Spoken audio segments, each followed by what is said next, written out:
In the summer of 2024, I applied to 14 different dental schools all around the country, highly confident, with a decently well-rounded application, and with firm belief that I was going to be accepted in my first dental school application cycle.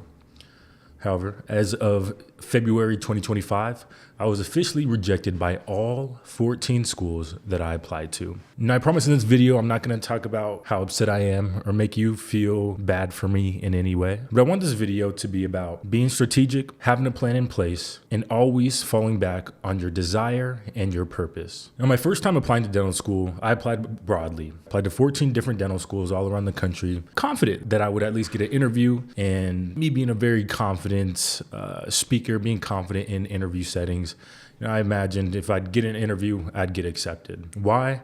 Because I have a strong desire, a strong purpose, a strong why, and a fantastic support system, which I'm very blessed to be able to say. Now, I want to be as clear as possible about how I entered the dental school application cycle.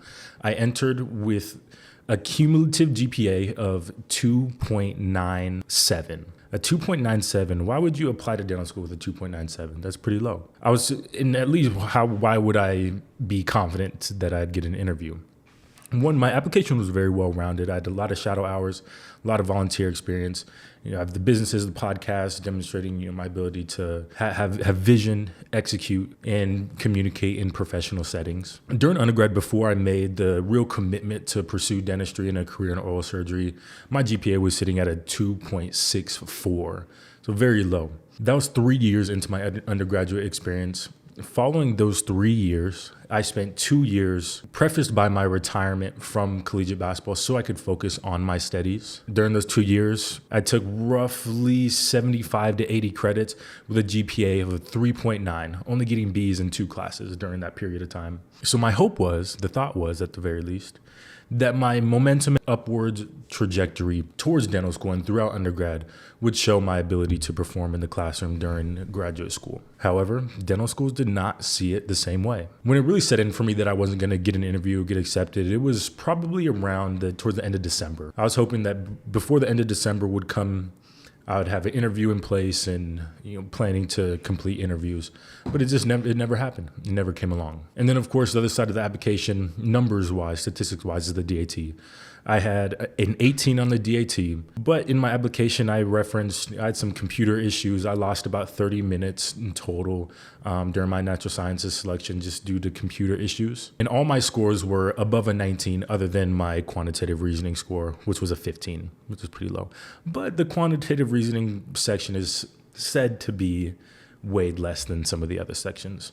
So that was my thought in me feeling confident in entering the application process. But knowing my trajectory towards dental school was very unique and seemingly abstract. I had a plan in place just in case I never got the call. So at the end of December, when it set in that I probably wasn't going to get an interview and get an acceptance, I let myself be upset for exactly 4 hours. And I remember this day because I was upset. I woke up upset, and I was hoping that when fall 2025 would come around, I would be, in dental school and starting down that long journey. But anytime I have any type of emotional stimulus that causes me to have a strong emotion, particularly a negative emotion, I'll set a certain time limit on it.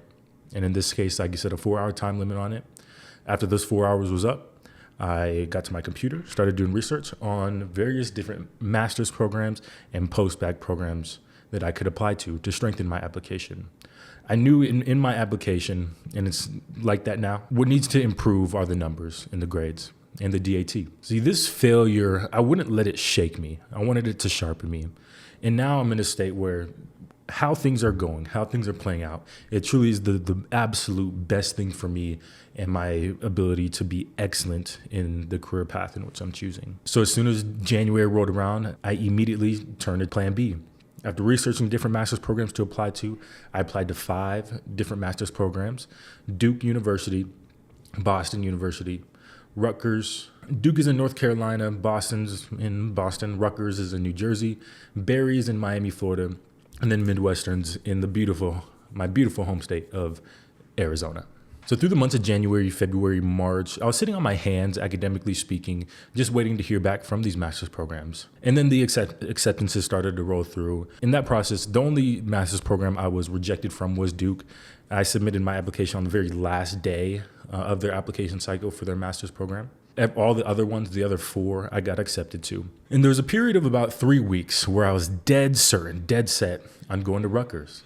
For a long time, even before I applied to dental school, I had the vision of leaving the state of Arizona and pursuing the continuation of my academics somewhere else other than Arizona. At the end of March, I let Rutgers know that I was going to attend. I was going to be a part of their 1-year Master's in Biomedical Science program. And sometime during the summer, I was going to move to New Jersey. But I had a few conversations, and I was able to self-reflect a little bit on my journey, the things I'm doing outside of school and academics, the businesses that I'm building, and the foundation that I have here in Phoenix. And so after consideration, after sitting with the thought of leaving Phoenix, moving to New Jersey, I reeled that back a little bit. And I assessed what was most important to me is my family, is building in the community and building businesses that will sustain not only me, but the future generations of my bloodline. The concept called cathedral thinking. So after some self-reflection, I'm very excited to announce publicly that I will be attending Midwestern's 9-month Biomedical Sciences program beginning at the end of August 2025, with every intention of matriculating in Midwestern's dental school in 2026. So why Midwestern? Other than the facts that I just mentioned, me being able to continue to build my business here, Marcus and I, we have really, really big plans for some things we want to do within the Phoenix community. I'm very blessed to have a great, great friend group around me. We're 25, 26 years old. Everybody's getting married, having kids, and I want to be here for that. Nothing's more important than my circle and my people, and I want to be present in their lives as much as possible as I continue to grow my businesses and my academic and professional excellence. But on top of that, Midwestern's program was 9 months. The other programs were 12 months. And since there were 12 months, it wouldn't allow me to matriculate in dental school in 2026. I would end up having to take another year off after the master's program just because the schedules don't align if I start a 12-month program in August. So doing Midwestern's 9-month biomedical science program, it would allow me to matriculate into dental school right after my master's program. And in every conversation and meeting I've had with the Midwestern faculty, I've got nothing but good vibes, to put it simply, and they truly prepare pre-dental, pre-medical students for success as they move on to professional school. Midwestern's 9-month biomedical science program will not only improve my application, but earlier I said I feel like this is the best thing for me in my career path of being an oral surgeon. After dental school, I have every intention of moving into oral surgery residency, which is very, very intense and difficult. So thus, me doing this 9-month biomedical science master's program, it'll allow me to enter into dental school highly prepared, highly qualified, and ready to dominate in the classroom and in the clinic when I'm moving through dental school. And I do want to bring up why oral surgery real quick, because I get asked that question a lot. There's a very unique combination of high-level problem-solving skills mixed with hands-on precision. I've always been highly fascinated with dexterity. I'm a very ambidextrous person, was raised that way by my parents. And so anything that requires extreme dexterity and extreme precision, I love. I'm fascinated. I'm all in for. So I truly feel like, and especially being able to interact with my oral surgeon mentors, it's truly something that I'm built for. Being able to make connections with patients and lay the groundwork for a very successful and high quality oral surgery practice in the future. Oral surgeons exhibit leadership, crisis management, and calmness under pressure. 3 things that I feel I'm exceptional at. Oral surgery is elite, and I'm drawn to the challenge, not the title. So during the summer, beginning in May, I'm going to start restudying for the DAT. I'm going to do a second attempt. I'm going to take the test a few weeks before I start my master's program. I'm planning to take the test at the end of July or the beginning of August, get that taken care of. I've already kind of started my pre-studying process, and just in the couple things I've gotten into right now, things are much more familiar than I actually thought they were going to be. So with a good 2.5, 3 months ahead of me to study, my goal is to get a 22 plus on every single section of the DAT. And with the new scoring format, my goal is to be about above a 450, 460. And in the meantime, I'm going to continue to build our businesses, going to continue to build Bloom and our financial services.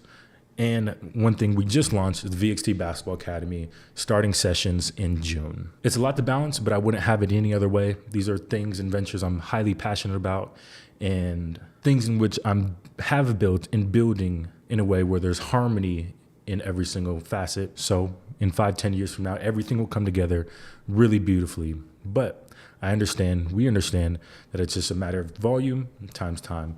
If I continue on this trajectory, I stay committed to doing the work every single day, showing up, I know I will accomplish everything I desire to accomplish down the line. There's a couple little things I want to get done over the summer. I want to get into good shape, build some muscle, continue growing as a speaker and a communicator and a businessman. And so I'll leave you with one more thing. Setbacks should never stop you. They'll never stop you. They'll never stop me. A setback, a failure, is a trigger for you to readjust, recalibrate, and keep on pushing forward. Do you want something big as well? Do you aspire to be somebody different, be somebody greater? Expect resistance. If you don't have resistance, you're not dreaming big enough. Make a plan, execute, and dominate. Do every single thing you can do every single day in a certain way, and you'll see to it everything you desire will come to you. I'm excited to continue to share my journey, my story. If any part of this story has resonated with you, give me a like, give me a comment, and subscribe to the channel. Thank you guys for tuning in, and I'll see you in the next one.